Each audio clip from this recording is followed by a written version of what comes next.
ಓಂ ಸಾಯಿರಾಮ್.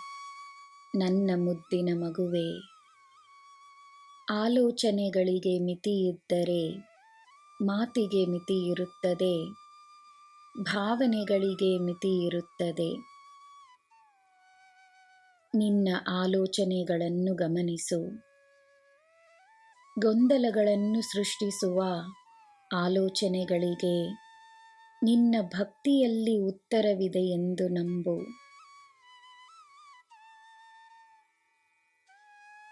ನಿನಗೆ ಬೇಕಾದ ಎಲ್ಲವೂ ನಿನ್ನ ನಂಬಿಕೆಯಲ್ಲಿದೆ ಎಂದು ತಿಳಿದುಕೋ.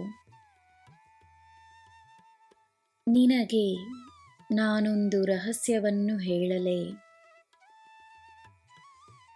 ನಿನಗೆ ಬೇಕಾಗಿರುವುದು ಏನೇ ಆಗಿರಲಿ, ಒಳ್ಳೆಯ ಆರೋಗ್ಯ, ಹಣ ಸಹಾಯ, ಉದ್ಯೋಗ, ಪ್ರೀತಿ, ಏನೇ ಆಗಿರಲಿ, ಅದನ್ನು ಒಂದು ದೇವತೆ ಎಂದು ಅರಿತು ಅದಕ್ಕೆ ಸಾಯಿ ಎನ್ನುವ ಹೆಸರನ್ನು ನೀಡಿ ಅದರ ಜೊತೆ ಮಾತನಾಡು.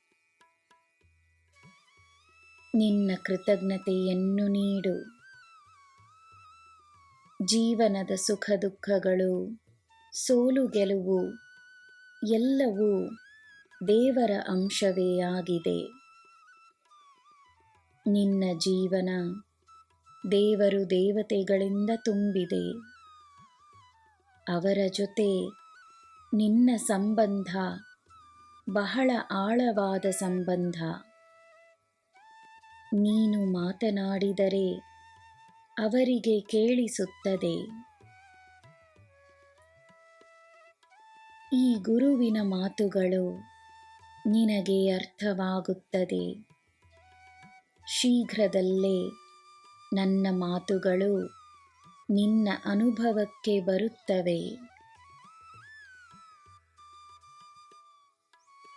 ನನ್ನ ಮಗುವೆ, ಯಾವ ಸಂಬಂಧ ನಿನಗೆ ನೋವನ್ನು ನೀಡುತ್ತಿದೆಯೋ ಆ ವ್ಯಕ್ತಿಗಾಗಿ, ಆ ವ್ಯಕ್ತಿಯ ಆತ್ಮಕ್ಕಾಗಿ ಮತ್ತು ಆ ಸಂಬಂಧಕ್ಕಾಗಿ ಒಂದು ಪ್ರಾರ್ಥನೆಯನ್ನು ಸಲ್ಲಿಸು. ನಿಮ್ಮಿಬ್ಬರನ್ನು ಕಟ್ಟಿಹಾಕಿರುವ ಕರ್ಮ ನಿಮಗೆ ನೋವಿನಿಂದ ಮುಕ್ತಿಯನ್ನು ನೀಡಲಿ ಎಂದು ಬೇಡಿಕೋ. ಎಲ್ಲ ಸರಿಯಾಗುತ್ತದೆ. ನಾನಿದ್ದೇನೆ. ನಿನಗೆ ಎಲ್ಲ ಶುಭವೇ. ಜೈ ಸಾಯಿರಾಮ್.